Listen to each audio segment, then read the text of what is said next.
Film auteur or mere maker of Hollywood films? This is the question that underlines Peter Jackson's career, particularly since his shift from feature filmmaking to film restoration and entrepreneurship. While there are valid arguments for the latter, closer inspection of his work reveals that Jackson embodies all the key traits of film auteurship, defined by Andrew Sarris as technical competence, a distinctive style, and an interior meaning across one's films. Jackson is undoubtedly a technically adept director. He's essentially built his own film industry in New Zealand, creating a cohesive working mythology with his consistent group of collaborators. He directed The Return of the King, the joint most successful film in Oscar history, and is a 3-time Academy Award winner. Beyond accolades, Jackson's hand-on approach, especially in his early works, is a testament to his technical skill. His journey began with Bad Taste, a low-budget horror film made over 4 years, which displayed Peter's ability to create visually stimulating projects with limited resources, as well as his versatility in a wide range of technical roles. Peter crafted all of Bad Taste's special effects himself, ranging from fake weapons made from household materials to alien masks with working electronics. He even crafted his own camera cane, dolly, and Steadicam to achieve impressive moving shots. As well as director, Jackson also filled in as producer, camera operator, editor, and even actor, playing 2 characters in a scene where they fight each other on a cliffside, filmed using clever camera tricks, body doubles, and a whole lot of patience. Jackson notoriously spent so long tied by his foot that he suffered nerve damage. Jackson's style was highly recognizable, characterized by his use of special effects, dynamic cinematography, and the grounding of fantasy elements in reality.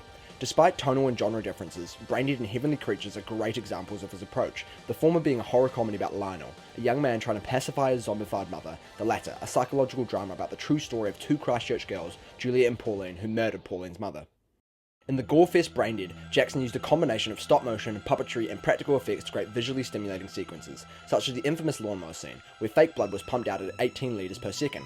In Heavenly Creatures, to tell the story of 2 murderous girls with humanity, Jackson opted to bring the girls' fantasy world of Borovina to life using practical effects and revolutionary CGI. This creative decision allowed audiences an insight into the girls' mental states, blurring the lines between fantasy and reality. To aid Braindead's surreal tone and breakneck pace, lively camera movement, Dutch angles, and uncomfortable close-ups were used.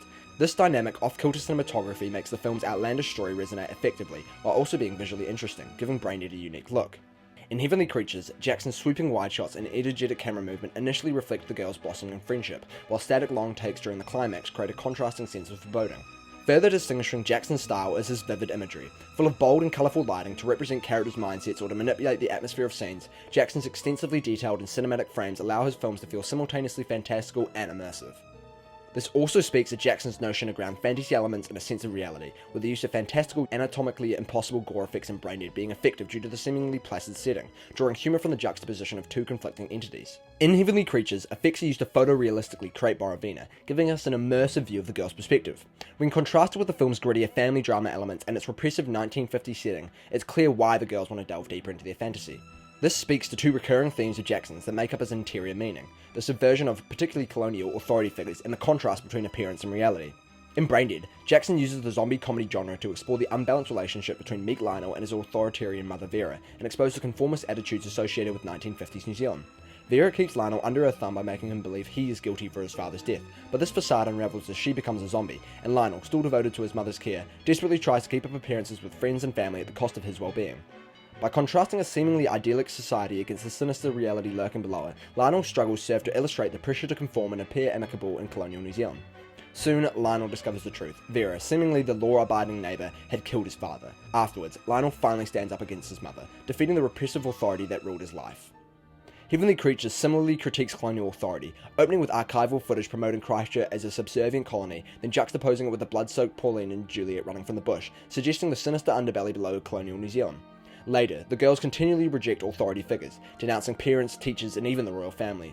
Pauline grows to resent her stern mother, idolizing Juliet's seemingly glamorous colonial family, only to discover that their home is riddled with infidelity and deception. Jackson contrasts his colonial fantasy with the brutal reality of Pauline's mother's murder, depicted in stark, unflinching detail. The violence that had once been stylized in the girls' fantasies becomes disturbingly real, and Jackson forces viewers to confront the consequences of their rejection of authority. Further analysis of Jackson's later films will strengthen his status as a film auteur. The Fellowship of the Ring, the first in his Lord of the Rings trilogy, details the Hobbit Frodo's journey to destroy the One Ring, while The Lovely Bones follows Susie Salmon, a young girl murdered by her neighbour as she navigates the afterlife and watches over her grieving family.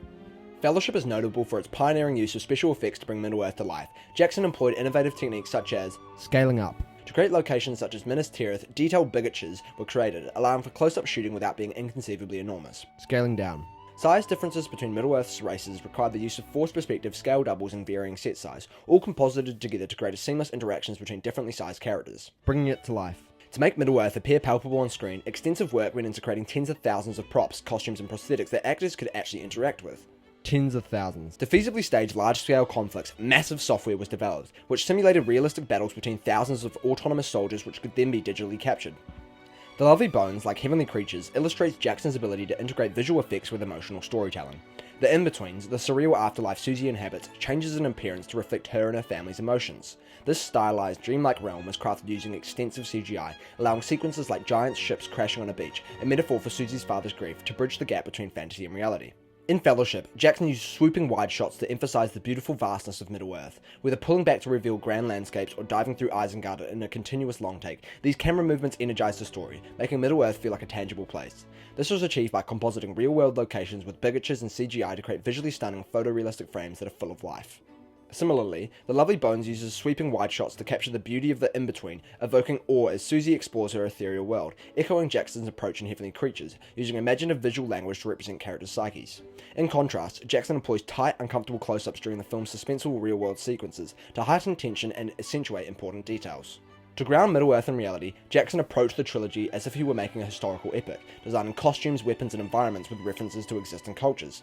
From elvish armor modeled after Roman designs to real-life locations blended with CGI, Jackson created a world that felt realistic, allowing Frodo's journey to emotionally resonate with audiences beyond fantasy fans. In The Lovely Bones, Jackson merges fantasy with reality to explore grief and healing through a unique lens, with Susie's journey through the afterlife mirroring the emotional journey of her family as they come to terms with her death, signified by the amplification of real-world events in the in-between. Jackson's unique ability to balance human narratives with imaginative visuals makes The Lovely Bones a multi-layered film, blending heartfelt drama with elements of thriller, fantasy, and horror. In Fellowship, the Dark Lord Sauron represents corrupt authority, spreading destruction across Middle-earth in his pursuit of the One Ring. His evil is pervasive, reducing lush forests to wastelands, a clear commentary on the destructive nature of colonial powers exploiting natural resources. On the surface, Frodo, a small hobbit, appears incapable of handling the ring's burden. However, it is his humility and lack of prejudice that make him the only character able to resist its corrupting influence, subverting conventional ideas of power and strength. In The Lovely Bones, Susie's father Jack, suspecting his neighbour of murder, grows disillusioned with the police and their failure to act, forcing him to take justice into his own hands. His brutal assault while pursuing the suspect reflects Jackson's theme of distrust in established authority. Meanwhile, the in-between initially appears idyllic, but as Susie's emotions negatively shift, its beauty fades, slowly becoming nightmarish. The realm's changing appearance reflects her internal struggle, and it is only when she and her family come to terms with her death that it regains its wonder, highlighting Jackson's fascination with the tension between appearances and reality. From low-budget splatstick to epic fantasy, Jackson's clear grasp of filmmaking techniques, his recognizable style, and recurring themes firmly establish his status as a film auteur. While some may lament his step back from feature films, you can't deny Jackson deserves to kick his feet up. After all, is there a more fitting reward for the man who wanted the Beatles to score bad taste than to be able to restore several hours worth of footage of the Fab Four? I think not.